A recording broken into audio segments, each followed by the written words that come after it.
On our previous video, we went to Black Nazarene Church to replenish our faith, Kapalonga Lighthouse, which is perfect for jogging in the morning, and of course, Selfie Beach Resort.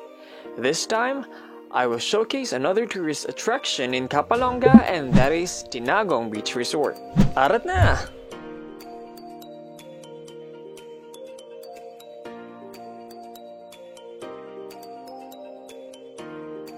Back in 1950 to 1970, they called this place as Lomok or Bagasbas. And even before this place was developed, there were many people visiting this place for swimming and picnic, especially on Sunday. Aside from its name, this place is also known for its triple B beauty, buhangin, bato, at bundok, which you will all experience when you visit the place. 3-in-1, saan ka pa? Let's start with hashtag buhangin. Tinagong Beach Resort is a great place for family outing. With its cream white sand or buhangin and shallow water, I'm sure that your kids will love this place. Not to mention that the cottages are movable, so if you want to get closer to the shore, then no problem.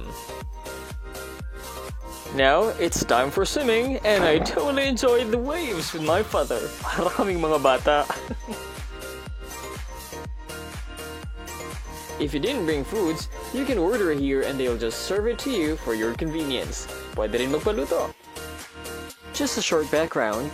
In October 2016, Mr. Vincent Aller built a cottage on the rocky ground at the foot of the mountain, which was enjoyed by many, and that's how it started.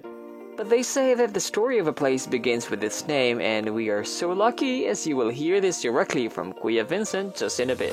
Picture muna!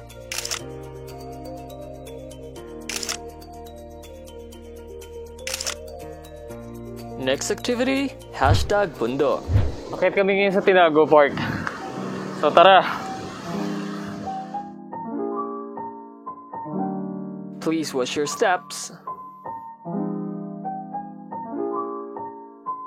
If you are planning to stay overnight, nearby Kubo is readily available for you and your family.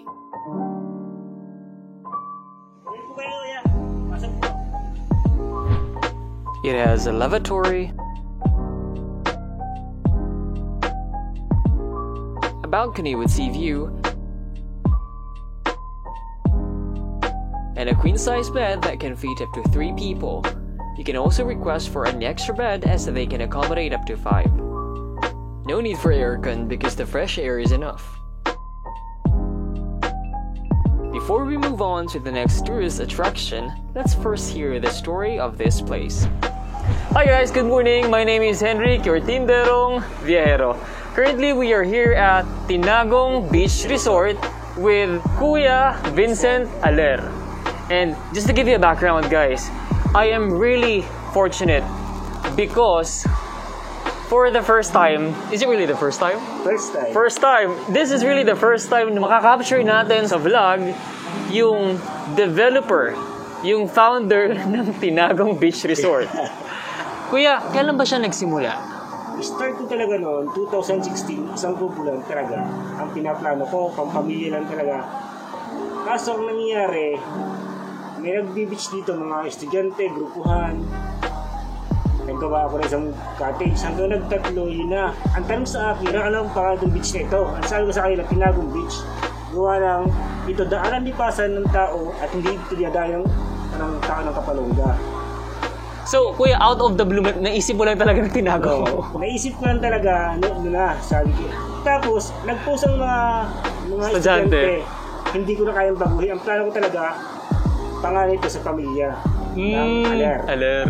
Kaso, hindi ko na bago, nandun na. Kumalit na sa social media and nakilala na sa Tinagong Beach Resort. I see, diba? And, you know what? One of the good things about Kuya Vincent, siya yung nag-develop ng halos lahat ng makikita nyo dito. Simula sa kubo, saka yung nest.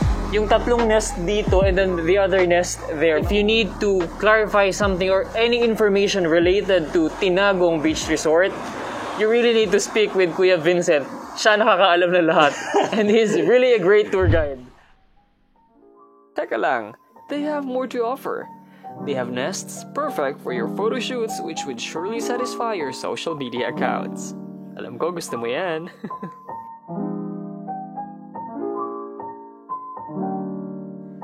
Here are some of my photos. Parang nasa ibang bansa.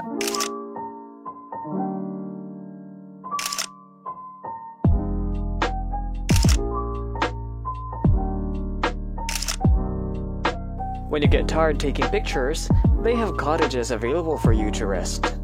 Alternatively, they also have their Pasalubong Center where you can buy native baskets as your souvenir. I can say that this place is cozy and totally captivating. It would make you feel the ambience of life in the province. They have Bahay Kubo. There are lots of plants and flowers that made the place more vibrant, not to mention that you're overlooking the coastal area of Kapalonga facing Pacific Ocean, and the people, they are so welcoming. Next destination, #Bato. What a sunny day! Ito na, makakita tayo.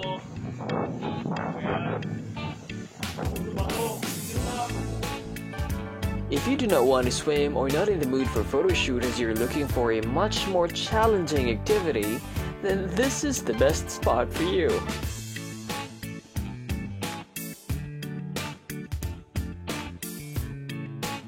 Look at that view! Oh, it's heavenly! Sabi ni Kuya, mas maganda raw sa kabilang bato. Tara, let's find out! Heto na naman tayo sa mga buwis buhay nating akyatan eh. Tama ba itong pinasok ko? Wow, oo nga, he's right! All of your troubles in mind will be swept away once you reach the peak. It is such a rejuvenating day! At dahil dyan, I'll definitely come back to this wonderful place. Next time, sama ka?